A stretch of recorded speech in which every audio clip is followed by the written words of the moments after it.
Mandar significa entender las cualidades de inteligencia, igualdad, humanidad, coraje y severidad del general. Amigas, amigos, gallardos y expertos estrategas, bienvenidos a este espacio, su espacio El Arte de la Guerra Podcast. Espacio diseñado para que ya sea en el coche, en la oficina, descansando, haciendo las tareas del hogar, la tarea o lo que sea que les deje los oídos libres, podamos aprender juntos sobre esta disciplina en constante evolución que es el arte de la guerra. Bueno, pues esta es ya la tercera emisión de este podcast. Va creciendo poco a poco, muy poco a poco, pero va creciendo. De antemano quiero decir gracias a todos los que siguen este canal, a los amigos quienes escuchan estas emisiones y especialmente un fraternal y solidario abrazo a la distancia quienes se quedan hasta el final. Para ustedes un... ¡Hola! ¡Te amo! Bueno, el día de hoy vamos a hablar de un tema que si estás involucrado en el mundo organizacional, ya sea del trabajo, asociaciones civiles, partidos políticos, milicia, administración pública, está en la escuela y o todo aquello que involucre a seres humanos en organización, has visto hasta en la sopa y este es el tema del liderazgo.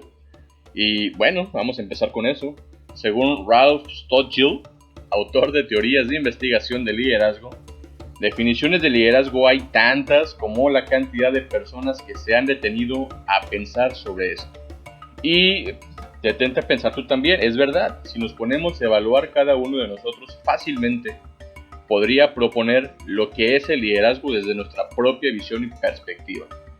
Y pues es que estilos de liderazgo son tan variados que no habría tiempo de analizar. Básicamente cada persona tiene su propio estilo que se puede acoplar o que podemos encapsular en un estilo definido, pero pues básicamente cada quien tiene su forma de pensar, de ver las cosas, su forma en la que actúa.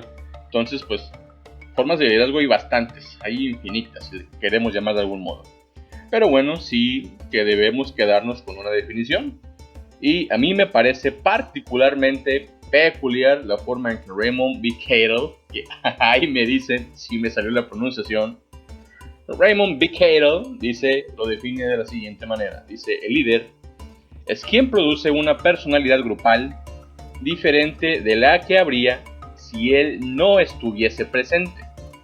Y se mide su capacidad de liderazgo por la magnitud de los cambios efectivos en el rendimiento del grupo. Y bueno, a mí esa definición me parece particularmente interesante, pues destaca que parte de la característica del líder es que naturalmente, por su influencia, llega a impregnar de su propia esencia y personalidad y energía a todo el grupo.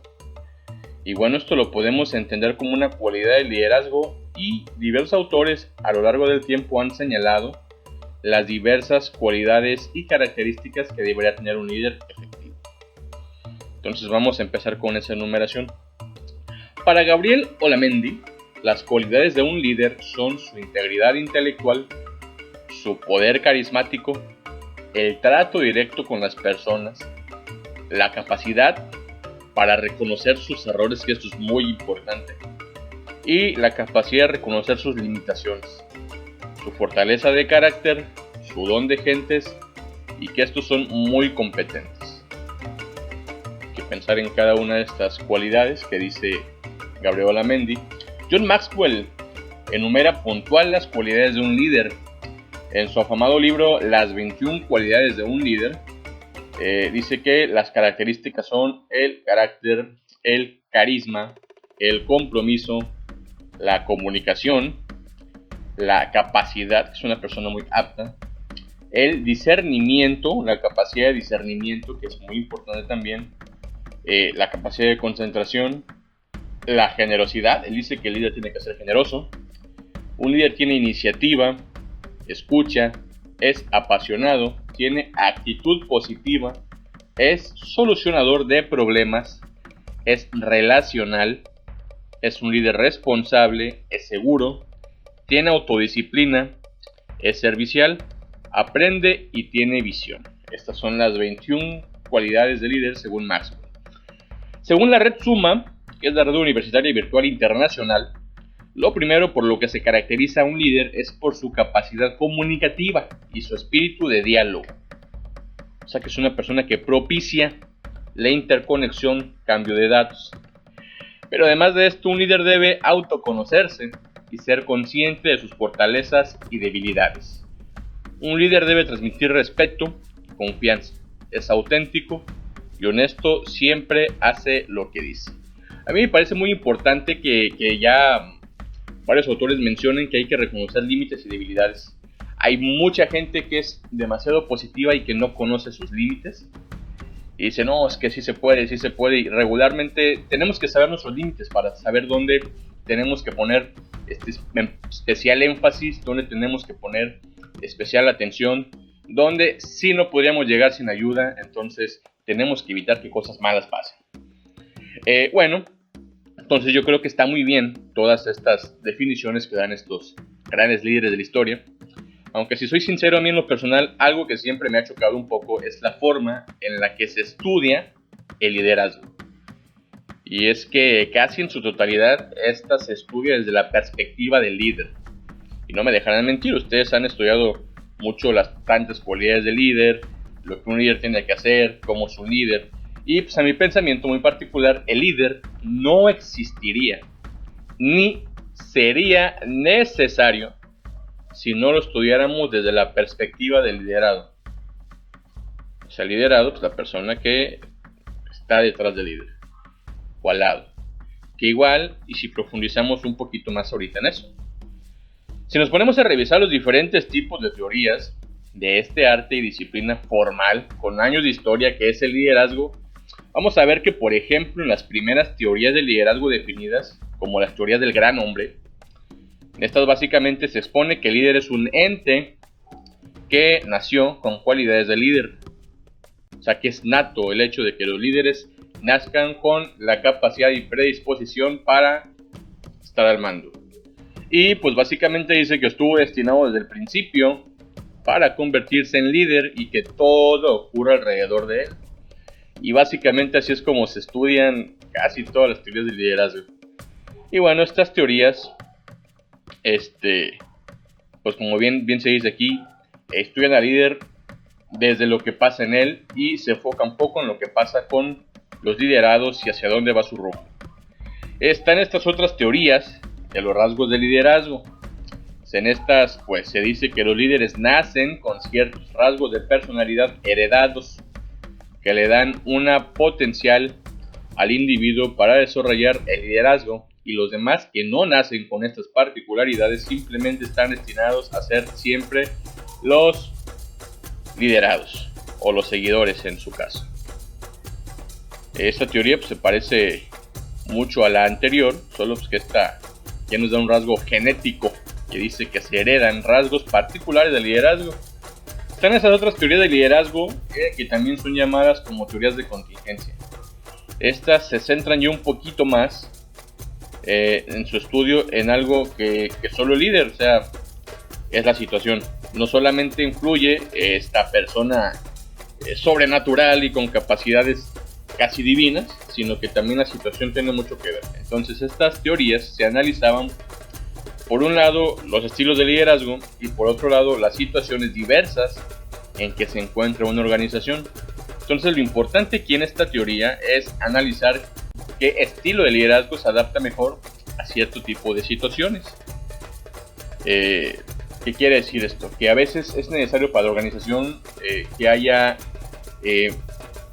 mano dura, o a veces se ocupa alguien que esté dispuesto a dar cambios. Entonces, ¿qué es lo que se proponía aquí? Que en vez de que el líder se adaptara, pues cambiar de líder, uno que tuviera una perspectiva diferente. Después surgieron estas llamadas teorías situacionales, cuya propuesta es, ahora sí, que el líder es quien debe adaptar su estilo de liderazgo dependiendo del nivel de madurez, experiencia, aptitud, disposición, etcétera, de la persona que está liderando, o conforme cambien las variables de la situación. A mí me parece especialmente interesante.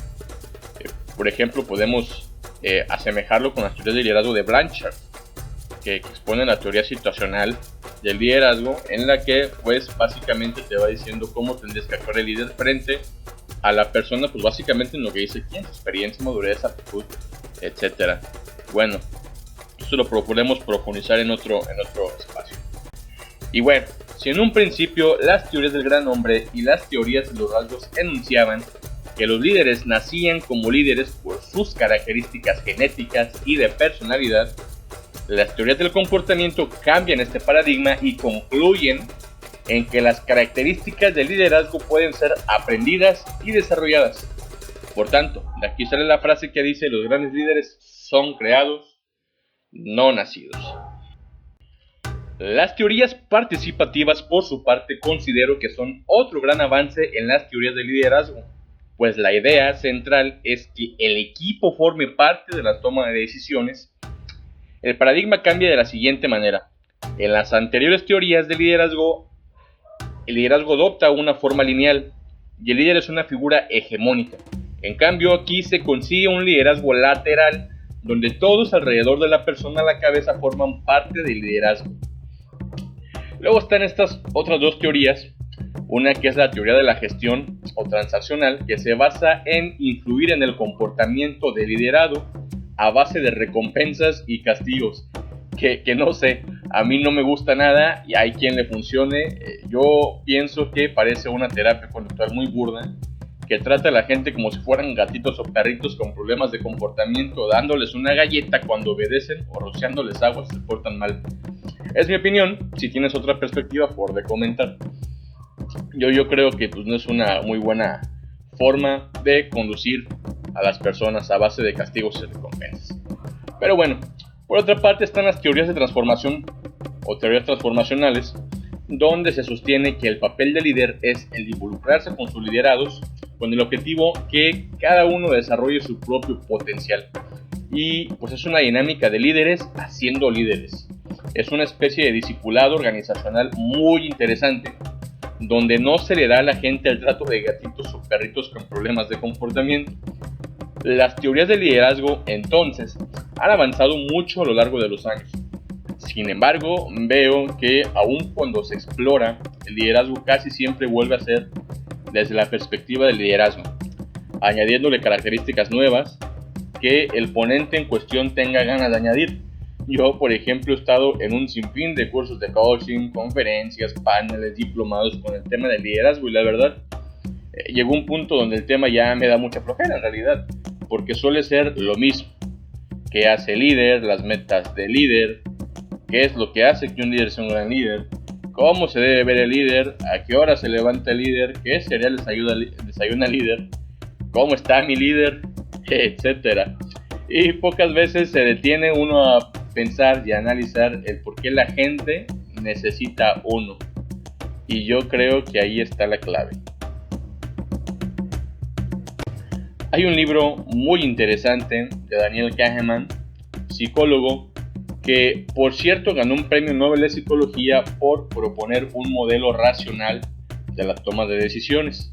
Se llama Pensar rápido, pensar despacio. La premisa, para resumírselas, trata sobre la forma en la que el cerebro toma decisiones en dos sistemas. Uno que podemos decir que es racional, porque lleva un proceso de pensamiento que nos permite analizar situaciones con detalle. Y otro que es intuitivo, porque la toma de decisiones es al instante y pues de forma entre comillas mecánica, que sucede a una velocidad que no nos deja analizar cómo es que llegamos a esa conclusión, pero pues llegamos a ella, o sea, nuestro cerebro pues a nosotros fuimos. Y pues bueno, también habla de cómo la gente es experta, cómo es que la gente consigue cierto expertise en ciertas cosas, en ciertos ramos del comportamiento, de acciones, de disciplinas, de tareas. Entonces, pues aquí dice que las personas que llegan a un cierto grado de expertise es porque lograron hacerlo tantas veces que consiguen decisiones intuitivas y que éstas sean más eficientes cada vez. En fin, este libro expone a base de estudios y experimentos que el cerebro efectivamente toma decisiones económicas. ¿Qué significa esto? O sea, que están basadas en qué le haría gastar más o menos energía. siendo siempre la primera opción de decisiones del cerebro la de tomar la decisión que energéticamente le genere menos desgaste de energía. Por tanto, si llega una persona que dice estar segura de lo que hace y va a pensar él en soluciones y dártelas ya modeladas y probadas, que marcará objetivos, que va a organizar el grupo, que va a tomar el peso de las decisiones adquiriendo además parte de la carga de responsabilidad, el cerebro, que como gusta de tomar en primera instancia decisiones energéticamente austeras, va a ver ese sujeto como un ángel que viene a hacerle a su cerebro las cosas más fáciles. Por eso, muchas veces es más fácil ser un líder que manda a uno que involucra a las personas. No porque sea más sencillo tener todo el peso de la decisión en una sola persona, sino que no es tan fácil que las personas se involucren y tomen parte de las responsabilidades. Claro que sí, todos quieren dar su opinión, pero el momento de tomar responsabilidad ya no es lo mismo. Porque un triunfo, se dice que un triunfo siempre es de todos, pero la derrota siempre es huérfana, esa nadie la quiere tomar y siempre hay un riesgo. Y quien tiene que asumirla, evidentemente, es el líder. El desarrollar el potencial de otros es el trabajo más demandante, pero es una responsabilidad del verdadero líder y el verdadero líder debe convertirse en un mentor. El líder es la persona que ostenta la visión y la responsabilidad. Y fíjense, el liderazgo ha tenido su evolución respondiendo claramente a la evolución de la sociedad y hablando especialmente de la cultura organizacional, y en cada periodo de tiempo ha habido estilos evidentemente más dominantes que han marcado la época. Así como la misma cultura organizacional, un líder exitoso en los años 20 difícilmente con el estilo de liderazgo de esa época lograría nada en nuestros tiempos, puesto que la cultura organizacional y las características de personalidad de las personas de hoy es diametralmente diferente a la de las personas de ese entonces. Asumo entonces que los principios formales de las doctrinas de liderazgo vienen precisamente de la organización militar. Como ejemplo, el libro del cual este podcast toma su nombre, El arte de la guerra, para la organización militar abrió un enfoque muy lineal de la estructura organizacional y basado en jerarquías rígidas, puesto que evidentemente las condiciones de una guerra en la que está en juego la vida, el honor, la patria y la familia necesitan de obediencia, eficiencia en la cadena de mando, por lo que no habría tiempo de negociar entre iguales. Por eso habría necesidad de cadenas lineales. Otro punto importante que marcó los estilos de liderazgo fue la revolución industrial, en la que el objetivo era elevar la producción y buscar la automatización de todos los procesos, pero la brecha social entre jefes y obreros era tan amplia que daba cabida a que se trabajara sin dignidad humana, observando el recurso humano como eso, como un recurso, lo cual en su momento generaría movimientos obreros y el tema de la lucha de clases que buscarían y conseguirían legítimamente mejores condiciones laborales. Era evidente que sucedía, lo cual evidentemente obligaría a la cultura organizacional a replantearse los estilos de liderazgo de la época. Las regulaciones estatales, la aparición de sindicatos y los movimientos socialistas generarían una cultura completamente diferente y a partir de ahí se replantearía y se haría más dinámica la evolución de la organización de liderazgo. Las guerras mundiales pasan a dejar su huella en la cultura organizacional, puesto que los estragos económicos y las bajas derivadas de ella volvieron al capital humano algo sumamente valioso y para nada prescindible por su escasez. En Estados Unidos empieza a ser muy notorio la incursión de las mujeres en el ambiente laboral, cosa que no era muy común.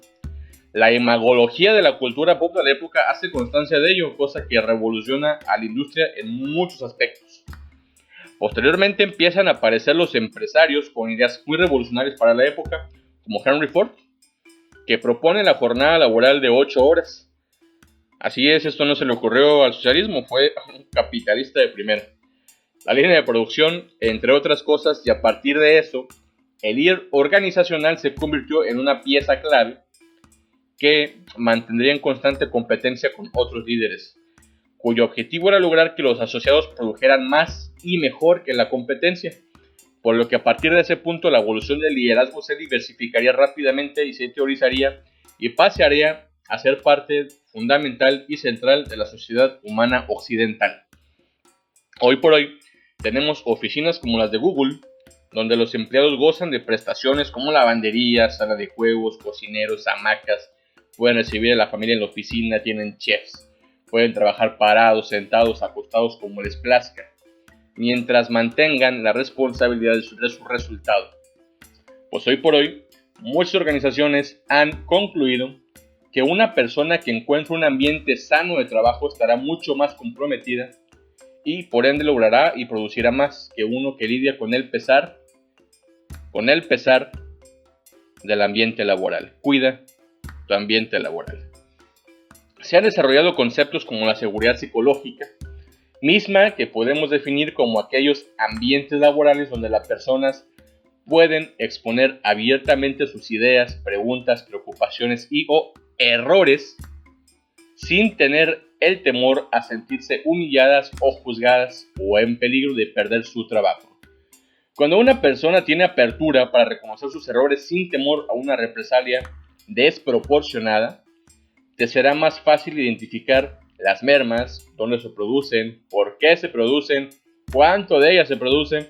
Así que el liderado esté bien, son cosas que le convienen a un líder. Te conviene que la persona se sienta segura psicológicamente. Te conviene porque de lo contrario, el gasto económico, energético, de tiempo, de averiguar dónde te estás fallando sería mucho más grande que lo que pasaría si tú dejaras que se expusiera. Recuerda que un principio de la estrategia es conocer primero a tu compañía que al adversario. De lo contrario, cuando busques fortalezas y debilidades será información sesgada. Para cerrar, yo me quedaré reflexionando sobre aspectos importantes de las diferentes teorías del liderazgo para tomar los rasgos más relevantes del liderazgo según un servidor. Y como las teorías de rasgos, algo que sí es poco común es la visión. Muchas personas saben señalar las cosas que están mal, pero pocos tienen perfectamente claro en su cabeza el rumbo al que se debería llegar. Por eso para mí el primero y más significativo rasgo de un líder es el de ser visionario.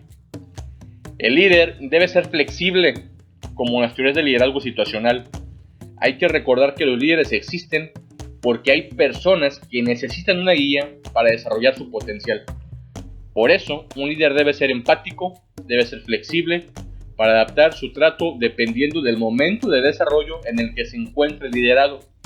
Por ejemplo, la explicada por Hershey y Blanchard, que da una buena guía sobre ese líder, debe adoptarse un estilo directivo, un estilo persuasivo, o uno participativo, o en su caso, uno delegativo. ¿Qué quiere decir eso? El directivo, pues que solamente ordena. El persuasivo, pues que va y persuade obviamente a los trabajadores o al liderado de hacer ciertas acciones. El participativo es donde ya se involucra con ellos, y el delegativo es cuando esta persona está a tal nivel de capacidad que solamente tienes que decirle cuál es el objetivo y lo va a hacer. En función de la disposición, la madurez, la aptitud de cada liderado dentro de su curva de aprendizaje. Aquí encontramos este elemento muy importante que es la curva de aprendizaje. Tienes que adaptarte a la curva de aprendizaje de la persona con la que estés tratando.